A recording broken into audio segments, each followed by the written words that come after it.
I'm Alexandra Morgan, 32, and my world collapsed with a single text message. After 15 years of helping my struggling parents, paying their mortgage, covering medical bills, even buying them a vacation home, my phone lit up with words that burned like acid. "We need space from you. Don't contact us again." The family chat fell silent afterward. No explanation. No context. Just sudden, complete rejection from the people I've centered my entire life around. My hands trembled so badly, I dropped my phone like it had scorched my skin.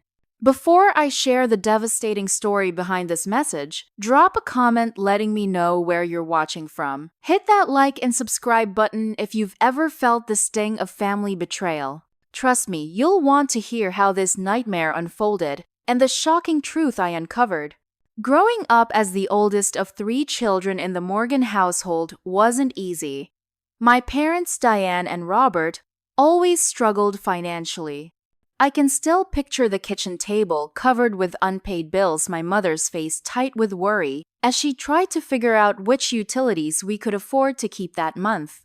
My siblings Ryan and Jessica were too young to understand why we couldn't have the same toys and clothes as other kids, but at 12 years old, I understood all too well. While my friends spent weekends at the mall, I started babysitting at 14, saving every dollar. By 16, I was working after school at a local grocery store. My parents never had to ask. I just handed over most of my paychecks, knowing it would help keep our electricity on or put food on the table. "You're such a blessing, Alex," my mother would say, tears in her eyes as she accepted the money. "I don't know what we'd do without you." College was my ticket out, but I refused to abandon my family. I worked 3 jobs simultaneously while maintaining a 3.8 gigapascals. My roommates partied while I pulled double shifts at the campus coffee shop and waited tables on weekends. Holidays and summers meant picking up retail work. I graduated with minimal debt and landed an entry-level position at Patterson Marketing Group. My career took off faster than I'd imagined. By 24, I was making enough money to help my parents in ways I'd always dreamed of. When their ancient water heater broke, I replaced it. When their car died, I made the down payment on a reliable used Honda. By 27, I was covering their mortgage payments entirely. "I never expected to be in a position where my daughter pays my bills," my father said once, a mix of gratitude and shame in his voice. "You gave me everything when you had nothing," I told him. Now it's my turn. My husband Michael entered my life 4 years ago. He admired my devotion to family but worried I was doing too much. "They're adults, Alex," he said one night after I'd spent hours on the phone helping my parents navigate a health insurance issue. "They should be figuring this out themselves." "They're not good with these things," I defended. "It's easier if I just handle it." Michael's concern grew when I dipped into our savings last year to purchase a lakeside cabin as a surprise gift for my parents. It wasn't extravagant, just a small 2-bedroom property about 2 hours from the city, but my parents had always talked about retiring somewhere peaceful. "I want them to have something that's fully theirs," I explained to Michael. "Something no bank can take away." He supported me, albeit reluctantly. "I just hope they appreciate everything you do." The last family dinner just a week before that devastating text replays in my mind constantly. We gathered at my parents' house, Michael and I, Ryan and his girlfriend, Taylor Jessica, and her husband Connor. The conversation flowed easily, punctuated by laughter and the clinking of glasses. But thinking back, there were subtle signs something wasn't right. My mother seemed distracted, barely making eye contact. Dad kept checking his phone. Ryan dominated the conversation, speaking with unusual authority about family matters. When I mentioned possibly hosting Thanksgiving at the lake house, Ryan quickly interjected. "Mom and Dad might have other plans," he said, exchanging a look with our parents that I couldn't decipher. My best friend Samantha had warned me for years that my family was taking advantage of my generosity.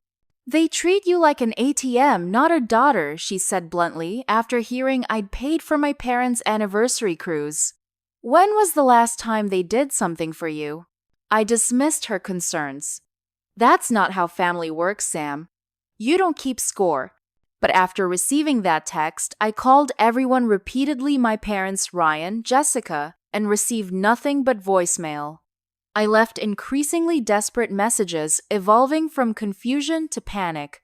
Mom, Dad, what's going on? Please call me back. Ryan, have you talked to Mom and Dad? They sent me a strange message.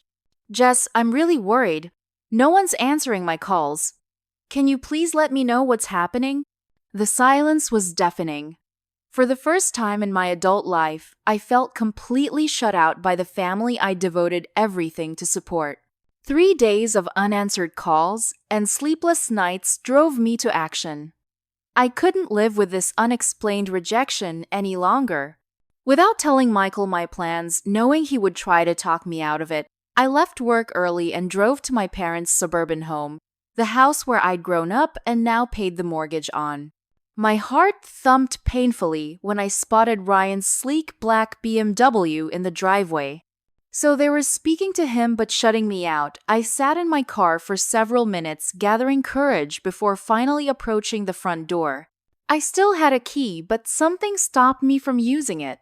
This house that had always been my home suddenly felt foreign. I rang the doorbell instead. The look of shock on my mother's face when she opened the door confirmed they hadn't expected me to show up in person. Alexandra. She used my full name, something she only did when I was in trouble as a child. You shouldn't be here. I need to understand what's happening, I said, my voice breaking despite my efforts to stay composed. You can't just cut me off without an explanation. From behind her, I heard my father's voice.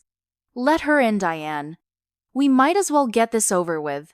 The scene in the living room knocked the wind out of me. My parents, Ryan and Jessica, were all seated as if in the middle of a family meeting, one I hadn't been invited to. Scattered papers covered the coffee table. Everyone looked uncomfortable except Ryan, who watched me with an expression bordering on smugness. What's going on? I asked, remaining standing when no one offered me a seat. My father cleared his throat. Alexandra, we've been wanting to have this conversation for some time. Your mother and I feel that you've been controlling us with your money. The accusation hit like a physical blow. Controlling you, I've been helping you. Helping doesn't come with strings attached, my mother said, not meeting my eyes. What strings? I've never asked for anything in return. Ryan leaned forward, assuming what I'd later recognize as his new role as family spokesperson. Come on, Alex. The lake house, the cruise, the constant advice about how they should manage their finances. You've been treating Mom and Dad like they can't make decisions without your approval. I turned to my parents in disbelief. Is that how you feel? Before they could answer, Ryan continued. And let's not forget where your generosity came from. It's easy to play savior when you've built your success on other people's sacrifices. What are you talking about? Ryan's expression hardened. My college fund, Alex. The money Grandma left specifically for my education that somehow disappeared right when you needed tuition for your final year. The accusation was so unexpected, so completely fabricated, that I couldn't form words immediately. Our grandmother had left each of us a small inheritance when I was 17, money that our parents had carefully set aside in separate accounts. I'd used mine exactly as intended for education. Ryan had done the same 4 years later. That's not true, I finally managed. You had your own fund. I never touched your money. Ryan pulled out a folder from the pile on the table. Then explained these bank statements, showing transfers from my account to yours in 2012. I stared at the papers he thrust toward me immediately, recognizing they'd been altered. The account numbers were wrong, and the bank logo looked slightly off, details most people wouldn't notice. These are fake, I said, looking up at my parents. You can't possibly believe this. But the doubt in their eyes told me everything. They'd already accepted Ryan's version of events. Jessica sat silently through the exchange, staring at her hands. I caught her eyes silently pleading for support, but she quickly looked away. Her betrayal through silence cut almost as deeply as Ryan's active accusations. "There's more," my father said heavily. "About the lake house." "What about it?" "We appreciate the gesture," my mother said, "but we've decided to sign it over to Ryan." The room spun. "Sign it over? It's a gift. You can't just give it away." "It's their property to do with as they please," Ryan interjected smoothly. "They've signed the paperwork this morning." "Why would you do that?" I asked my parents, ignoring Ryan completely. My father shifted uncomfortably. "Ryan has some financial difficulties. He needs the equity." Later, I would discover the truth. Ryan had accumulated massive gambling debts, tens of thousands of dollars owed to the kind of people who don't send polite reminder notices. He needed the property to secure a loan, a property I had purchased with my hard-earned money. The confrontation escalated as I tried desperately to make my parents see reason. But Ryan had worked his manipulation too effectively. Every point I made, he countered with another fabricated grievance or twisted version of past events. "I think you should leave," my father finally said, standing up. "We meant what we said in the message. We need space from you, Alexandra." "Indefinitely," Ryan added with finality. I stumbled to my car in a daze, barely able to see through my tears. Sitting in the driveway of my childhood home, I called Samantha, the only person I could think of who would understand. "They believe him, Sam." I sobbed into the phone. "My own parents think I stole from my brother. They've given him the lake house. I don't understand what's happening." "Come over," she said firmly.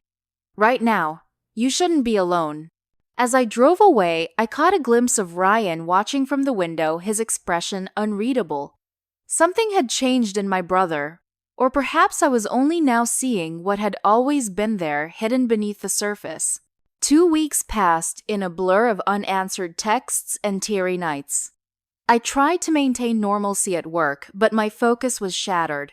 Michael became my rock, holding me through panic attacks and assuring me we would get through this somehow.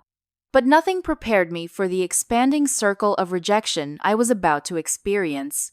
My cousin Rachel's wedding arrived, an event I'd helped plan, before everything fell apart. Michael and I had RSVP'd months ago, but 3 days before the ceremony, he received a call from the bride. "This is awkward," Rachel said, her discomfort evident even over the phone. "But we're trying to keep the peace in the family right now. Would you mind sitting this one out? Michael, Alexandra can still come, of course." Michael relayed the conversation to me with barely contained anger. "This is ridiculous. They're treating you like you've committed some crime." "I'll go alone," I decided. "I need to understand what's being said about me." The wedding reception was a study in subtle ostracism. Family members who had always greeted me with hugs now offered stiff nods. I was seated at a table with distant relatives rather than with immediate family. My parents stayed across the room, studiously avoiding eye contact. During the cocktail hour, I stepped into the hallway for a moment of quiet and overheard my Aunt Linda and Uncle Phil in intense conversation around the corner. "I can't believe she showed up," Linda whispered, "after what Ryan told us." "Do you really think she did all that?" Phil sounded skeptical. "Ryan showed everyone the proof at the family dinner last week," Linda replied. "Bank statements, emails, everything. She's been manipulating her parents financially for years, then threatening to cut them off when they don't do what she wants. Still seems out of character," Phil muttered. "People change," Linda said firmly. "Power and money corrupt. And now she's apparently unstable, having angry outbursts, making up stories about Ryan. Diane is beside herself with worry." My breath caught in my throat. Not only was Ryan spreading financial lies, but he was also attacking my mental stability. The strategic brilliance of it was chilling. If I defended myself passionately, I'd only confirm the narrative that I was unstable. I retreated to the bathroom, splashing cold water on my face and trying to regain composure. When I emerged, I nearly collided with Aunt Martha, my mother's sister, who had been like a second mother to me throughout my life. "Alexandra," she said, clearly startled to find herself face to face with me. "Aunt Martha," I managed, fighting back tears. "Can we talk? Please?"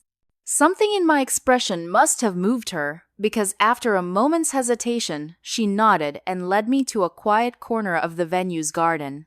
"I don't understand what's happening," I said once we were seated. "Why is everyone treating me like this?" Martha looked pained. "Alex, honey, Ryan has shared some very concerning information with the family. Documents showing you've been taking advantage of your parents." "It's all lies," I said desperately. "He's fabricated everything." "He showed us proof that you embezzled money from your parents' accounts," Martha continued, avoiding my eyes. "Emails where you threatened to stop helping them if they didn't follow your rules. Those are fake. Ryan is manipulating everyone, including my parents." Martha patted my hand sympathetically, but I could see she didn't believe me. "Your mother is worried about you. She says you've been under tremendous pressure at work, that perhaps you're having some kind of breakdown." I left the wedding early, unable to bear the sideways glances and whispered conversations any longer. The strategic thoroughness of Ryan's campaign against me was becoming clear. He wasn't just content to turn my parents against me.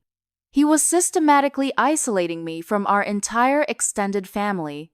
At work the following Monday, I struggled to focus on a major client presentation.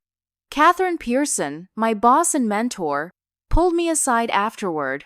"That's not the quality of work I expect from you, Alexandra," she said, her tone more concerned than critical. "What's going on?" Something about her direct approach broke through my facade.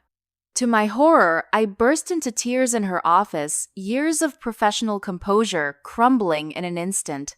Instead of discomfort, Catherine's expression softened. She closed her office door and sat beside me. "I recognize that look," she said quietly. "Family issues." I nodded, unable to speak. "I haven't seen my sister in 17 years, Catherine said, surprising me. "Sometimes the people who should love us the most cause the deepest wounds." Over the next hour, I shared everything with Catherine: my parents' text, Ryan's lies, the family's rejection.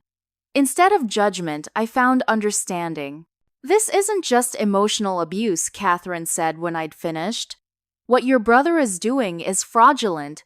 You need to protect yourself, Alexandra, personally and professionally." "I don't even know where to begin," I admitted. "Begin by gathering evidence," she advised. "Document everything. And prepare yourself. If your brother is this determined to destroy your reputation with family, he may not stop there." Catherine's warning proved prophetic sooner than either of us could have anticipated.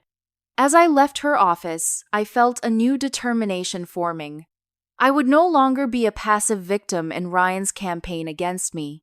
I would fight back methodically and strategically to expose his lies and reclaim my life. The first sign that Ryan's vendetta had expanded beyond family came exactly 8 days after the wedding disaster. I was preparing for a client meeting when our company's Director of Human Resources, Belinda Carter, appeared at my office door. "Alexandra, could you join me in my office?" Her professionally neutral expression revealed nothing but the formal request sent warning signals through my system. In Belinda's meticulously organized office, I found our company's legal counsel, Martin Walsh, already seated. The atmosphere was thick with unspoken accusations. "We've received some concerning information," Belinda began, "and we're required to investigate." What information, I asked, though? A sickening premonition was already forming. Martin slid a folder across the desk. "These emails appear to show you diverting client funds to personal accounts. They came from an anonymous source, but the evidence is concerning enough that we need to place you on administrative leave pending investigation." Inside the folder were printouts of emails I had supposedly sent discussing the transfer of client marketing budgets to offshore accounts. The emails looked authentic. At first glance, they used my company email address and signature line, but the content was entirely fabricated. "These are fake." I said the phrase, becoming a broken record in my life. "I never wrote these." "The IT department is examining the server logs," Belinda explained. "Until we complete our investigation, you'll need to surrender your company laptop and building access card." I felt the floor drop out from under me. My career, the one aspect of my life still intact after Ryan's family campaign, was now in jeopardy. This was no coincidence. Somehow, Ryan had escalated his attacks to target my professional reputation. The next 2 weeks were the darkest of my life. Stripped of my work identity and family connections simultaneously, I found myself spiraling toward depression. Michael found me one evening sitting in our darkened living room staring blankly at the wall. "This has to stop," he said, kneeling before me and taking my hands. "You're disappearing right in front of me, Alex." "I don't know how to fight this," I whispered. "Ryan's winning. He's taking everything." "Not everything," Michael insisted. "Not me. Not your truth. And not your intelligence." He pulled out his laptop. "While you've been retreating, I've been investigating." Michael, a software engineer by profession, had been analyzing the fake emails sent to my company. He displayed lines of technical data I couldn't understand. "The emails sent to your HR department have digital fingerprints," he explained. "They were sent through a rerouting service, but they originated from an IP address I've traced to Ryan's apartment building." For the first time in weeks, a spark of hope ignited within me. "Can we prove it was specifically his computer?" "Not yet," Michael admitted. "But it's a start." The next day, Catherine called me directly, bypassing the HR directive not to contact me during the investigation. "I don't believe these accusations for a second," she stated flatly. "I've worked with you for 8 years, Alexandra. I know your character." Her confidence bolstered my flagging spirits. "The IT investigation is already raising red flags," she interrupted. "The emails came from outside our system, despite appearing to be internal. I'm fighting for you in the executive meetings, but you need to gather your own evidence." With Michael's technical skills and Catherine's unwavering support, I began pushing back against the professional sabotage. But the investigation was moving slowly, and my financial situation was becoming precarious with each week on unpaid leave. Through careful research, Michael and I discovered the alarming scope of Ryan's gambling problem. He had accumulated over $180 zero-inches debts to various creditors, including some connected to organized crime. His desperation for money explained the escalating attacks he needed, not just the lake house, but to completely discredit me before I could expose his scheme. Just as we were making progress, I received a call from a number I didn't recognize. "Is this Alexandra Morgan?" a gruff male voice asked. "Who's asking?" "Someone who knows what your brother's been up to. Meet me at Riverside Coffee tomorrow at 2 if you want proof." The call ended abruptly. Michael immediately objected to the meeting. "It could be a trap," he warned. "Ryan could be setting you up. Or it could be someone with actual evidence," I countered. "I can't ignore any potential lead." We compromised I would meet this mysterious informant, but Michael would sit at a nearby table ready to intervene if necessary. The meeting never happened. When I arrived at the coffee shop, there was a note waiting with the barista. "Too risky to meet in person. Check your email." An hour later, I received a message containing documents showing Ryan's extensive gambling debts and a threatening email from someone identified only as DM, demanding payment by the end of the month or else. The anonymous sender included a brief message: "Your brother is desperate. Watch your back." That evening, Catherine called again. "The investigation is stalled," she reported. "The evidence against you is sophisticated enough that our IT team can't definitively prove fraud, but they can't authenticate the emails either. The board is divided." "What does that mean for my position?" "It means we're at a stalemate," Catherine sighed. "But Alexandra, Ryan contacted the company today. offering to provide additional evidence of your alleged embezzlement. My blood ran cold. He's not stopping, is he? No, Catherine said solemnly. He's escalating. Whatever his endgame is, he's accelerating toward it.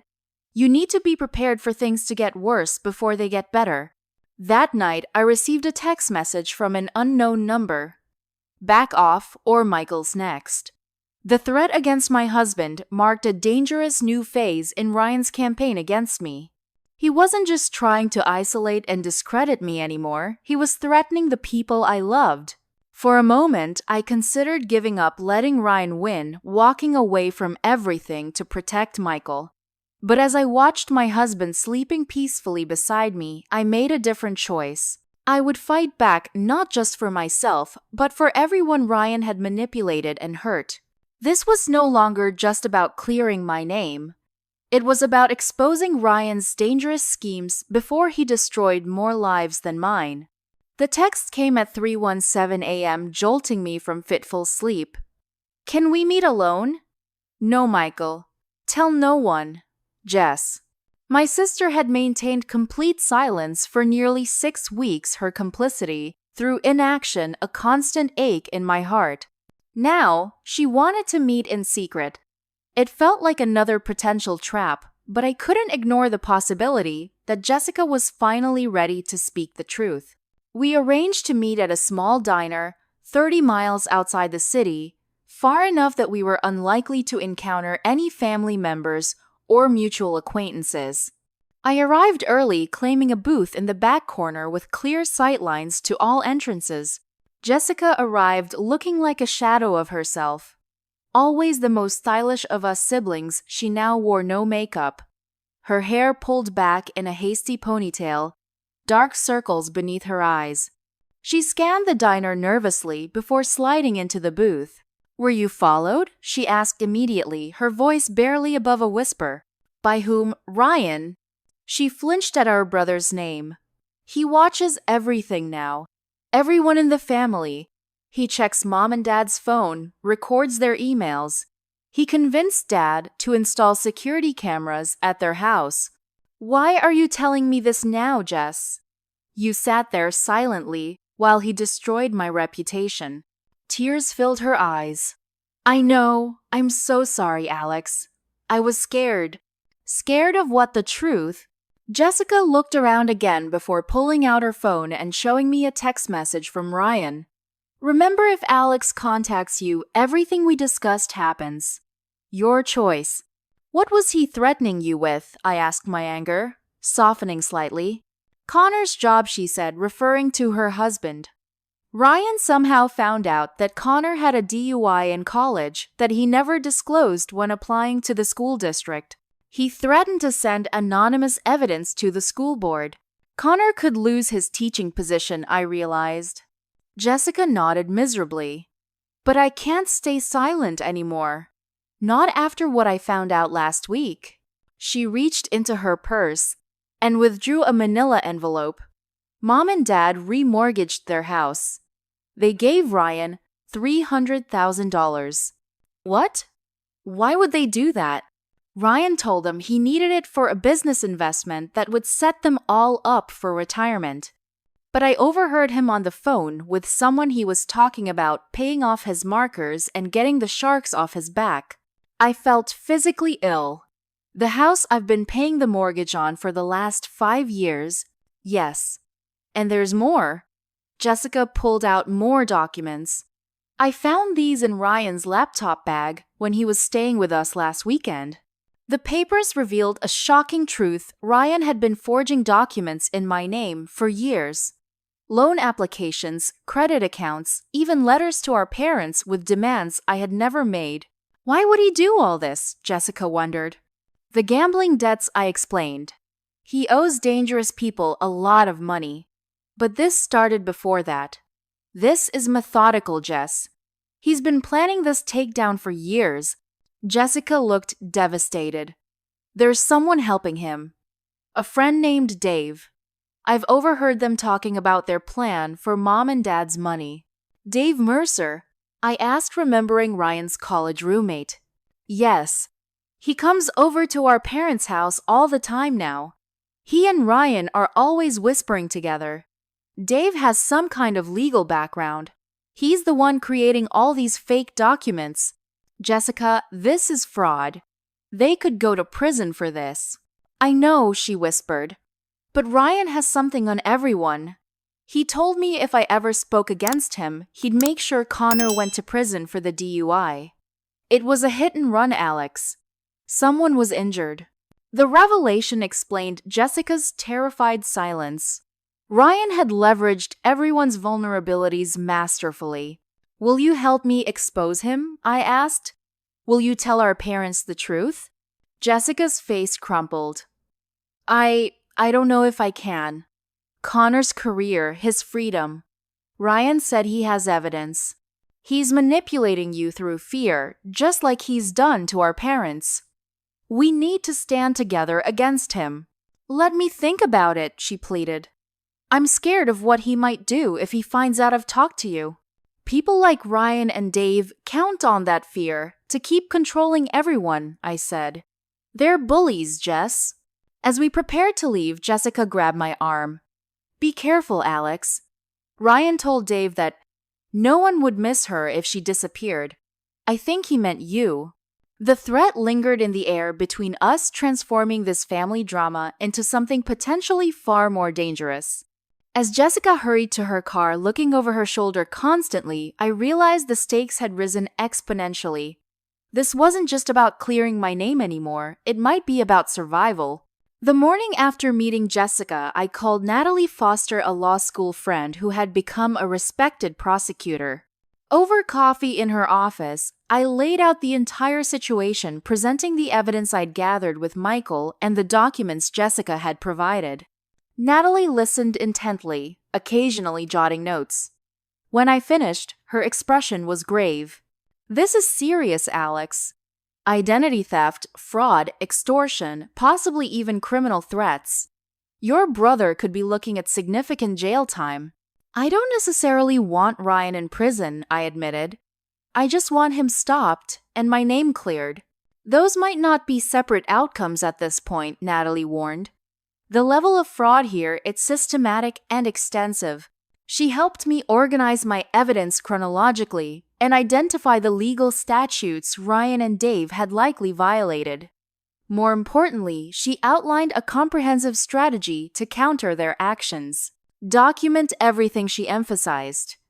Every communication, every incident. Start recording all phone conversations with Ryan, your parents, anyone involved. Michigan is a one-party consent state, so that's legal, as long as you're participating in the call. What about my job situation? We file a formal counterclaim, presenting evidence that the emails were fabricated. Your husband's technical analysis will help, but we need more. With Natalie's guidance, I began building a case. Michael set up sophisticated tracking software to monitor attempts to access our accounts or create documents in my name. We established a secure cloud storage system for all evidence accessible only through multi-factor authentication. A week later, we discovered something alarming. Ryan had listed the lake house for sale, with a real estate agent asking significantly below market value for a quick sale. He's trying to liquidate the property before you can contest the transfer, Natalie explained when I called her. We need to move quickly. I'm filing an injunction today to freeze the property transaction. The injunction would temporarily stop any sale, but I knew it would also force a confrontation with Ryan. Rather than wait for his reaction, I decided to confront him directly on my terms in a public place where he couldn't make a scene. I tracked Ryan to his workplace, a mid-sized investment firm, where he'd recently been promoted to junior partner. The receptionist recognized my last name and allowed me through without calling ahead, a small stroke of luck. Ryan's face when I walked into his office cycled through shock, anger, and finally a calculated composure. Alexandra, what an unpleasant surprise. We need to talk about the lake house you're trying to sell, I said calmly, closing his office door. And the remortgage on our parents' home. A flicker of surprise crossed his features. I see Jessica couldn't keep her mouth shut. It's over, Ryan. I know everything: the gambling debts, the document forgery, the elaborate scheme to discredit me. I've documented it all. He leaned back in his chair, unnervingly calm. Documented what exactly? Your paranoid accusations.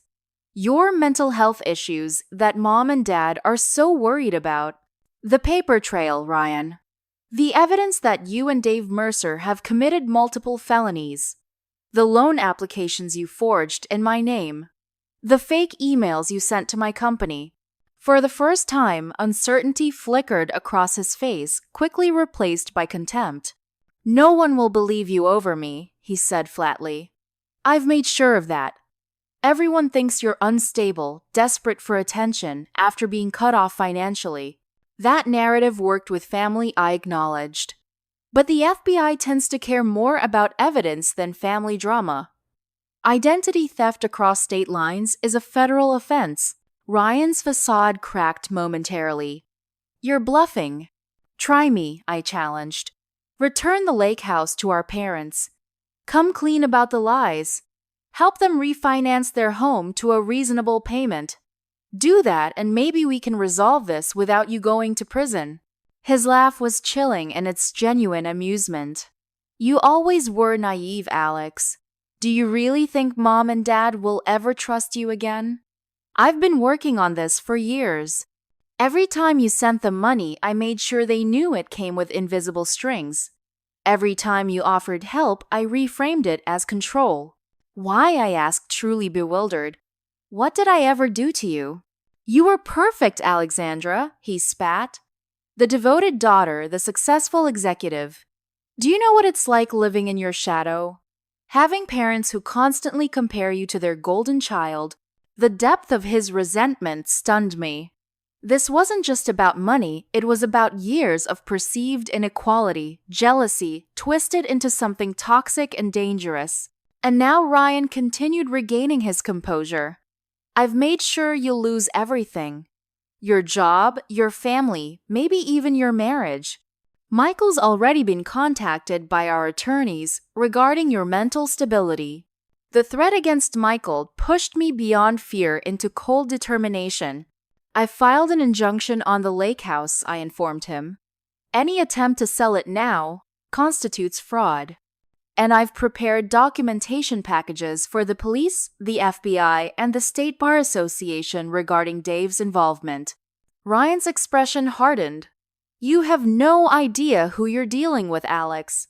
I'm not just in debt to banks. There are people who will do anything to get their money, anything. And right now they know your name and address. The threat hung between us, but I refused to be intimidated. If anything happens to me or Michael, that evidence goes public immediately. I've made arrangements. As I turned to leave, Ryan called after me. They're changing their will, you know. Mom and Dad. Cutting you out completely. Guess who inherits everything? The casual cruelty of the statement nearly broke my composure, but I managed to exit without showing how deeply his words had cut. In my car, safely out of view, I finally allowed myself to shake with the adrenaline crash and the full realization of what I was up against. Ryan wasn't just a brother who had gone astray. He had become a dangerous enemy, willing to destroy everything and everyone in his path to save himself. When I returned home, Michael was waiting with news. Someone tried to access our joint bank account today. The bank flagged it as suspicious because they used your social security number but couldn't answer the security questions. Ryan's getting desperate, I said. He needs money fast. Michael insisted we install security cameras around our house that evening. If he's making threats, we need to take them seriously. That night, I received another anonymous text. Final warning. Drop everything or people get hurt. For a moment, I considered giving in, the fear nearly overwhelming my resolve. But then I remembered Catherine's words. Sometimes we have to fight hardest for what matters most, even when we're terrified. With trembling hands but firm determination, I forwarded the threatening text to Natalie, adding it to our growing evidence file. The counterattack had begun in earnest, and there would be no turning back. 3 nights after confronting Ryan at his office, I woke to the soft beep of our home security system. The app on my phone showed motion detected at our back door at 2:17 a.m. Michael was on a business trip to Chicago, leaving me alone in the house. I silently slipped out of bed and locked myself in our walk-in closet, phone in hand, watching the security feed with my heart pounding. A figure in dark clothing was methodically working on our back door lock. As the door swung open, the security camera captured his face momentarily. It was Dave Mercer, Ryan's accomplice. With shaking fingers, I dialed 911, whispering my address and the situation. The dispatcher advised me to stay hidden until officers arrived. Through the security app, I watched Dave moving methodically through our home, heading straight for Michael's home office. He seemed to know exactly what he was looking for, immediately targeting the filing cabinet where we kept financial documents. While I watched in horror, he photographed our bank statements, investment accounts, and property records with his phone. Then Dave did something unexpected. He made a phone call. "I'm in," he said to whoever was on the line. "Looking at their financials now." A pause. "Yeah, she's got enough equity in this place to cover at least half of what you need." I realized with sickening clarity that Dave was talking to Ryan and they were assessing my assets as if they belonged to them. "The parents are the key," Dave continued. "If we move fast, we can get them to sell the house before anyone realizes what's happening." 7 excruciating minutes later, I heard police sirens approaching. Dave cursed quickly, gathered the papers he'd been examining, and fled through the back door moments before officers surrounded the house. The aftermath of the break-in brought a parade of police crime scene technicians and detectives through my home. I provided the security footage clearly showing Dave's face and played the recorded audio of his conversation for Detective Reyes, the lead investigator. "You know this individual?" Detective Reyes asked, studying Dave's image. "He's my brother's friend. They're working together to defraud my family." I explained the entire situation, showing Detective Reyes the evidence we'd gathered. He listened with increasing concern. "This goes beyond simple breaking and entering," he noted. "The conspiracy elements here are serious. We'll bring this Dave Mercer in for questioning immediately." I called my parents as soon as the police left, desperate to warn them about Ryan's apparent plan to force them to sell their house. "The number you have dialed is no longer in service," an automated voice informed me. Panicked, I tried my father's cell phone with the same result. Ryan had somehow convinced them to change their phone numbers, another step in isolating them from anyone who might interfere with his plans. When I tried to visit their home later that day, no one answered the door, despite both their cars being in the driveway. Through the window, I could see the security cameras Ryan had installed, their red lights blinking as they tracked my movements. Jessica wouldn't answer my calls either. The family had gone completely dark, leaving me desperate for information about their well-being. I returned home to find a police car parked outside. Detective Reyes was waiting with troubling news. "We brought in Dave Mercer for questioning," he explained, "but had to release him. Your brother came in with him, along with an attorney. They filed a counter-complaint against you." "A counter-complaint? For what?" "They're claiming harassment.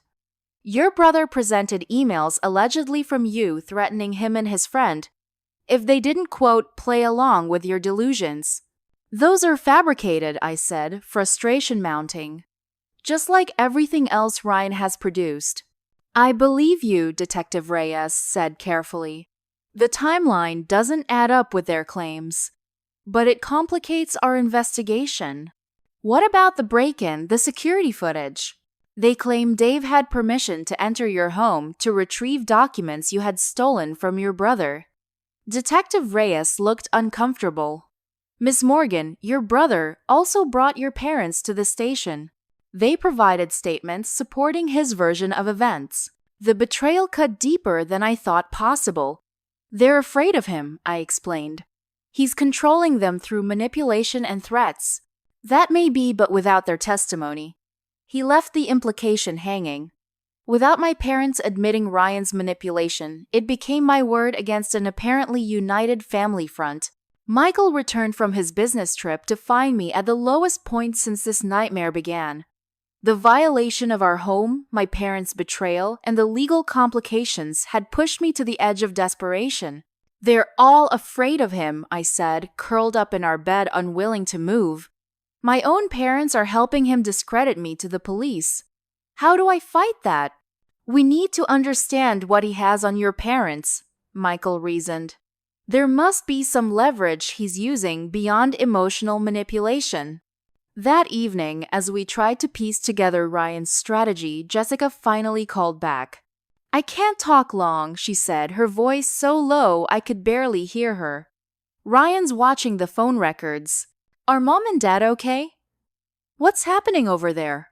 "Ryan told them the police are investigating you for embezzlement from your company and fraud against the family. He said if they cooperate with him, he can protect them from being implicated." "That's absurd," I protested. "I'm the victim here." "He has them convinced you're having a mental breakdown," Jessica explained. "They're afraid of you, Alex. The security cameras are to protect them from you." The perversion of reality was so complete, it momentarily left me speechless. "Ryan's friend Dave has been arrested," I finally said. "For breaking into our house." "I know. Ryan told everyone Dave was trying to gather evidence of your crimes, and you set him up." Jessica sounded exhausted. "I want to help you, but I'm scared. Ryan and Dave have threatened Connor directly now." "Jessica, this can't go on. Ryan is planning something with the house. You need to get Mom and Dad out of there." "I'll try," she promised before abruptly hanging up. Left with Jessica's uncertain promise, I felt the walls closing in. Ryan had managed to turn even the break-in to his advantage, using it to further the narrative that I was unstable and dangerous. As I lay sleepless that night, I confronted a terrifying possibility.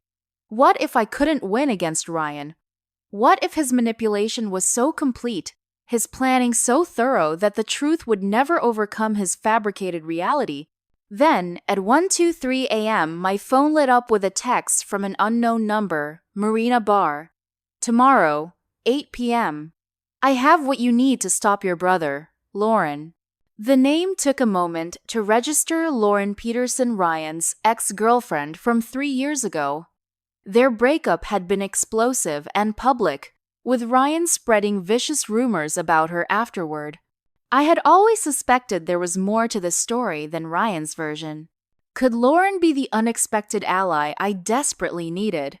Or was this another of Ryan's elaborate traps? "We have to go," Michael said when I showed him the message. At this point, what choice do we have? He was right. With my professional reputation in tatters, my family turned against me, and even law enforcement confused by the conflicting claims Lauren might be my last hope for discovering Ryan's vulnerability and finally putting an end to his destructive campaign. Marina Bar was a dimly lit establishment on the outskirts of town, the kind of place where privacy was part of the appeal. Michael and I arrived 30 minutes early, securing a corner booth with clear sightlines to all entrances and exits, a precaution that had become second nature in recent weeks. Lauren arrived precisely at 8, instantly recognizable, despite the 3 years since I'd last seen her. She slid into our booth without greeting eyes, darting nervously around the bar. "I shouldn't be here," she said immediately. "If Ryan finds out I've talked to you." "We appreciate the risk you're taking," I assured her. "But I need to understand why now. Why reach out after all this time?" Lauren's laugh held no humor. "Because I saw the news about Dave Mercer's arrest. And because I know exactly what your brother is capable of." She pulled out her phone, navigating to a password-protected folder. Ryan wasn't just a boyfriend. He was an obsession. After we broke up, I started putting together evidence of what he did to me: the gaslighting, the financial manipulation, the threats. I thought someday I might need it for protection. The files she showed us were disturbing in their familiarity. Fabricated texts, manipulated photos, threatening messages nearly identical to what I had experienced. Ryan has a system, Lauren explained. He isolates his target, creates false evidence against them, then uses that leverage to control them and take what he wants. The gambling, Michael prompted.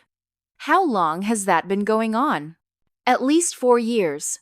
But it's worse than you know. Lauren lowered her voice. Ryan isn't just in debt to casinos. His primary creditor is Dominic Marzano. The name meant nothing to me, but Michael's sharp intake of breath indicated recognition. Marzano runs one of the largest loan sharking operations in the Midwest, he explained for my benefit.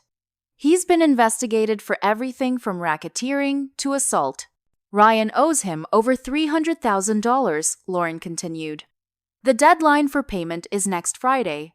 If he doesn't pay, that explains the urgency to sell the lake house and my parents' home, I realized. He's not just greedy, he's desperate. Lauren nodded. Desperate enough to do anything, even frame his sister for crimes that could put her in prison. Do you have proof of his connection to Marzano? I asked.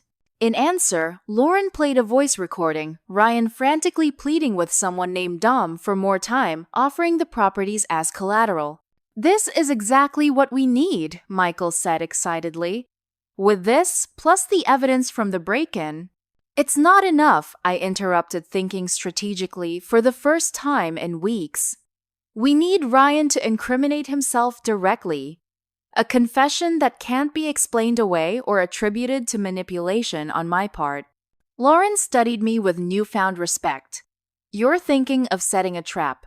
I'm thinking of giving Ryan exactly what he wants in a way that exposes him completely. Over the next hour, the three of us developed an elaborate plan. Lauren would contact Ryan, claiming she had information about my financial accounts that could help him. Meanwhile, Michael would use his technical skills to create a perfect scenario for Ryan to reveal his true intentions. The key is making him believe he's winning, I explained. Ryan is careful, but his arrogance is his weakness. If he thinks he's outsmarted me completely, he'll drop his guard. The plan required precision timing and flawless execution. We spent days preparing, anticipating every possible variable and contingency. I contacted Catherine, who agreed to play a crucial role despite the professional risk. Before implementing our plan, I made one final attempt to reach my parents directly. I drove to their house early on a Sunday morning, hoping to catch them before Ryan arrived for his now regular weekend visit.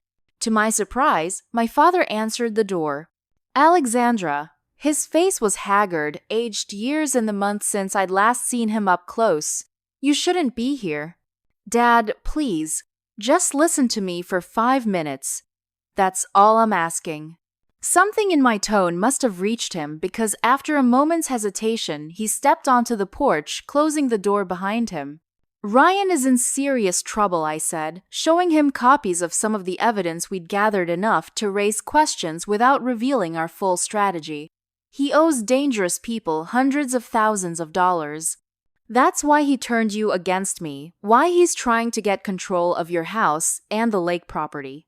My father's expression remained guarded, but doubt flickered in his eyes. These could be manipulated, just like Ryan said you'd try to do. Think about it, Dad. What reason would I have to destroy our family? I've spent my entire adult life supporting you and Mom. What would I gain from this elaborate scheme Ryan's accused me of? I don't know, he admitted. But Ryan has shown us evidence. Fabricated evidence, I insisted. Dad, you've known me my whole life. Have I ever given you reason to believe I would do the things Ryan's accusing me of? Before he could answer, the door opened behind him. My mother appeared, her expression hardening at the sight of me. Robert, come inside. You know what the doctor said about getting upset. What doctor? I asked, alarm growing. Dad, are you ill? Your father had a minor heart episode last month, my mother said coldly. The doctor specifically advised avoiding stressful confrontations like this one. The revelation stunned me. I didn't know. Why didn't anyone tell me? You're not family anymore, my mother stated flatly. You made your choice. As she pulled my father back inside, I caught a glimpse of fear in her eyes, not of me, but of something else.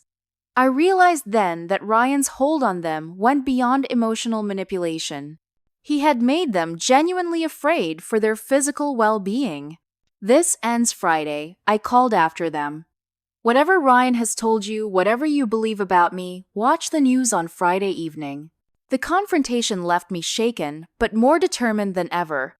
Ryan hadn't just stolen my family's trust, he had endangered my father's health and imprisoned my parents in a web of fear. On Wednesday, Lauren made the call to Ryan as planned. By Thursday, Michael had set up the technical infrastructure for our trap.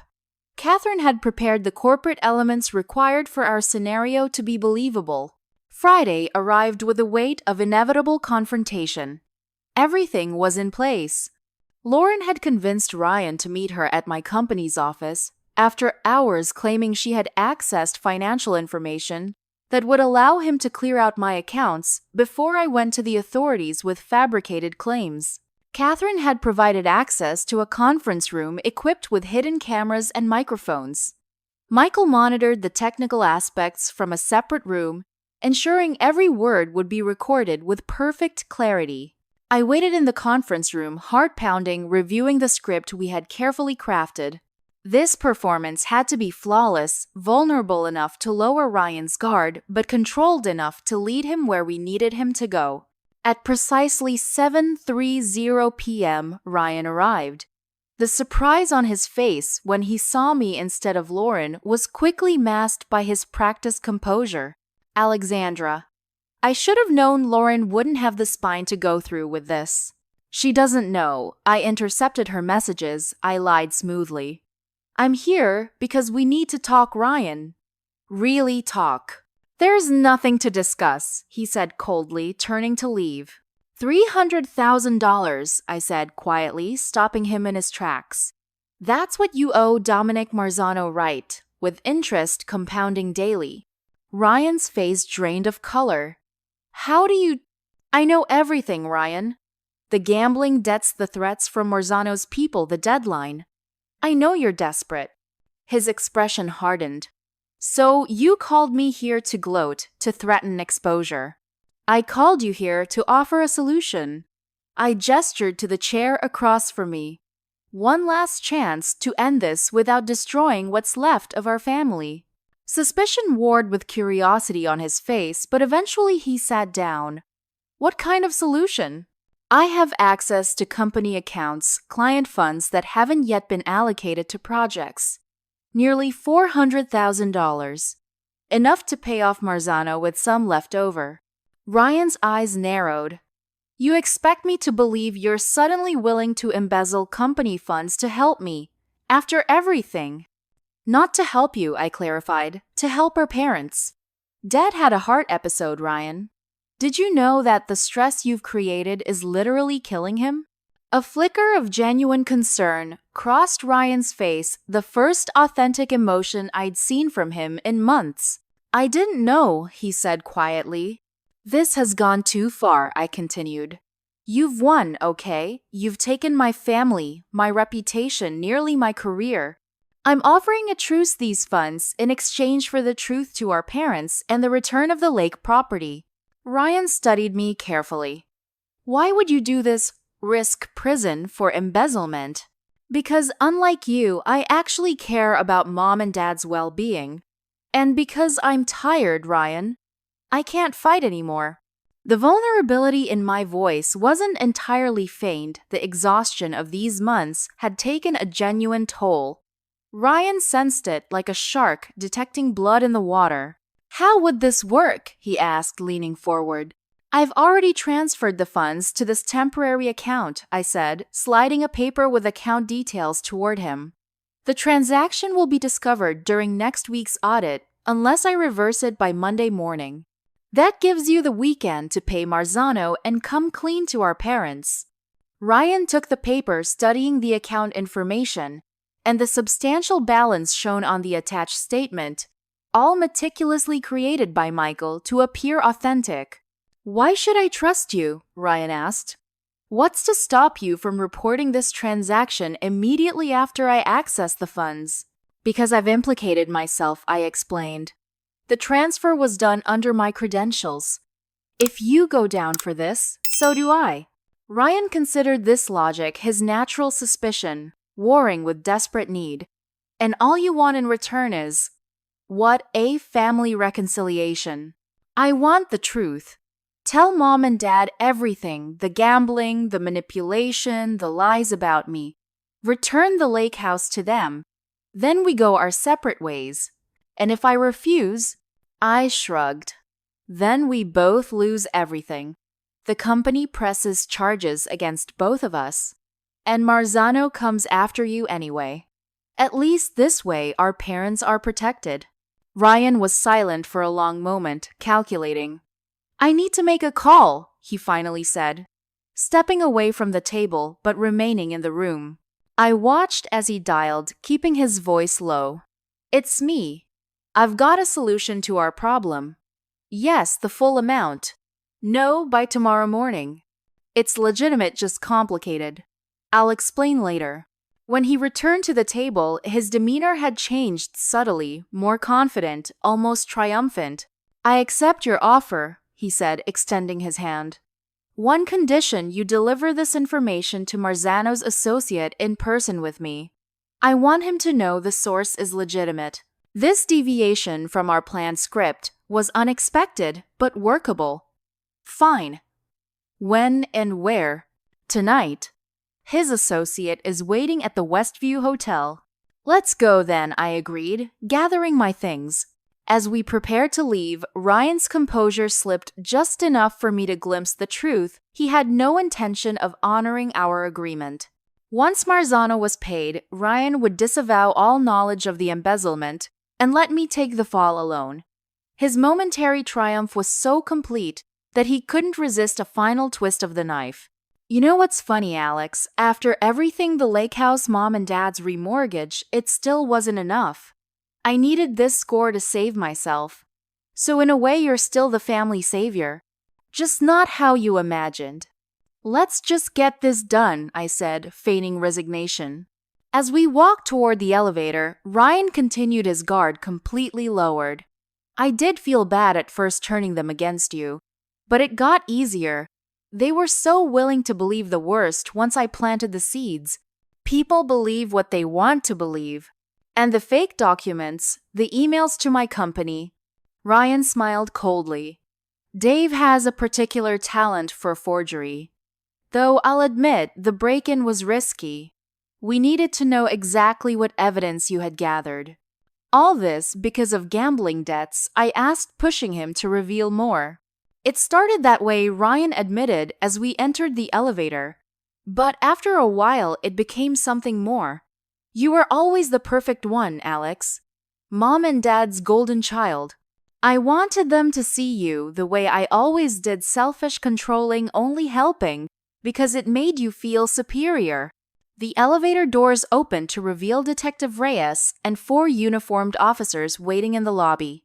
Ryan Morgan, Detective Reyes, stepped forward. You're under arrest for conspiracy to commit fraud, extortion, and solicitation of embezzlement. Ryan's face transformed from confusion to rage as he realized what had happened. This was a setup. It was, I confirmed as the officers handcuffed him. Every word has been recorded and witnessed by company executives in the adjacent room. There are no company funds, Ryan. No embezzlement. Just you confessing to everything you've done. You'll regret this, Ryan snarled as the officers led him away. No one will believe you over me. I made sure of that. Detective Reyes remained behind as his colleagues escorted Ryan to a waiting police car. We've already executed a search warrant at Dave Mercer's residence, he informed me. The evidence you predicted was their templates for the forged documents, records of the gambling debts, everything. And my parents, I asked anxiously. Officers are at their home now, explaining the situation. They'll be offered protection and support services. He hesitated. Miss Morgan, I should warn you, recovery from this kind of manipulation takes time. Your parents may struggle to accept the truth initially. I nodded the momentary triumph of Ryan's arrest, giving way to the sobering reality of what lay ahead. I understand. Thank you, Detective. As promised, the story broke on the evening news. Ryan and Dave's arrests, the fraud scheme, all of it carefully framed to protect my parents' privacy while vindicating me completely. Catherine appeared at my side as I watched the broadcast from my office. Your position has been fully reinstated with the board's apologies, she said quietly. Though I suspect that's not your primary concern right now. No, I admitted. I need to see my parents. Go, she urged. Family first. The company will still be here when you're ready. The confrontation was over the trap sprung perfectly. Ryan's own words had condemned him. Yet, as I prepared to face my parents for the first time since the truth had been revealed, I realized the hardest part of this journey still lay ahead, rebuilding what Ryan had so methodically destroyed.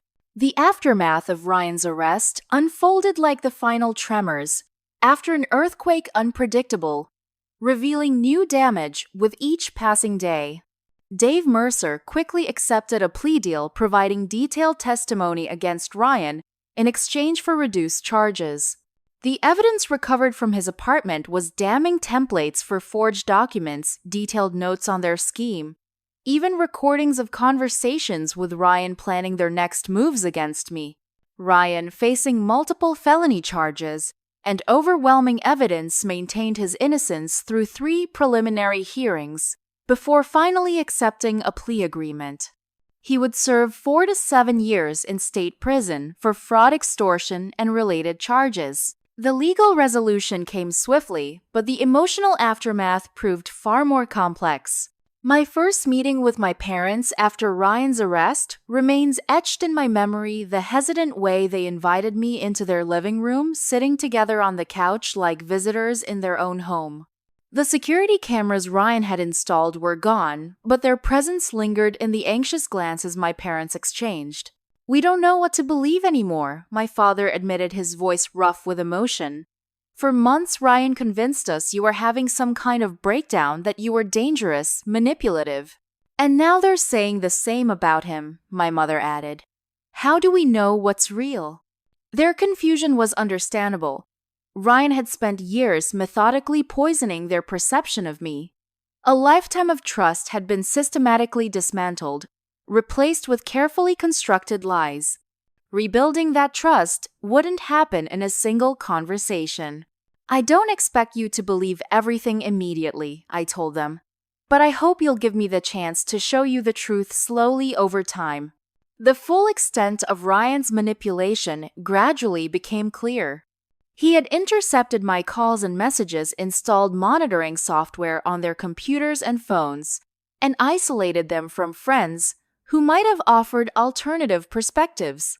He had convinced them I was monitoring their accounts, when in reality, he was the one controlling their finances. Most devastating was the discovery that Ryan had convinced my father to cash in his retirement account to invest in a fictional business opportunity money that had gone directly to Marzano to buy time on his gambling debts. My parents now faced financial ruin, with their house deeply underwater from the predatory refinancing Ryan had arranged. We've lost everything, my mother sobbed during one of our early conversations.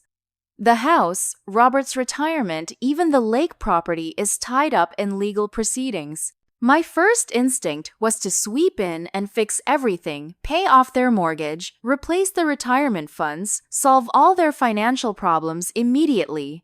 But Michael helped me recognize that approach would only reinforce the unhealthy dynamics Ryan had exploited. They need to rebuild their independence, he counseled. Your help should empower them, not create another dependency. It was one of the hardest decisions I've ever made, but I chose not to bail my parents out completely. Instead, I worked with a financial advisor to create a structured assistance plan. I would match their mortgage payments for 2 years while they established a debt repayment strategy, and I helped connect them with legal resources to untangle the lake house situation. We don't deserve your help after everything my father said when I presented the plan. This isn't about deserving, I explained. It's about family, helping family in ways that are healthy for everyone. Jessica's reconciliation came with its own complications. She reached out a week after Ryan's arrest, deeply ashamed of her silence throughout his campaign against me. I was a coward, she admitted during a tearful lunch meeting. I knew something was wrong with his stories, but I was too afraid of what he might do to Connor's career. You were protecting your husband, I acknowledged. Ryan manipulated your love for Connor, just like he manipulated my love for our parents. But you stood and fought, she countered. I just hid and hoped it would go away. We all respond to threats differently, I told her. What matters is where we go from here. Rebuilding my professional reputation proceeded more smoothly than my personal relationships. Catherine had championed my cause within the company, and the evidence from Ryan's case vindicated me completely. 3 weeks after his arrest, I was formally reinstated with a public apology from the board of directors. Your position was never really in jeopardy, Catherine confided. I made sure of that, but I'm glad the world knows the truth now. The most difficult aspect of recovery was the lingering trauma, jumping at unexpected texts, questioning people's motives. The persistent feeling that at any moment everything I'd rebuilt could collapse again. I finally accepted Michael's gentle suggestion to seek professional help. What your brother did was a form of psychological abuse, my therapist explained during our first session. Recovery isn't linear and it doesn't happen overnight. 6 months after Ryan's arrest, small signs of healing began to emerge. My parents called me directly for the first time, rather than waiting for my weekly check-in.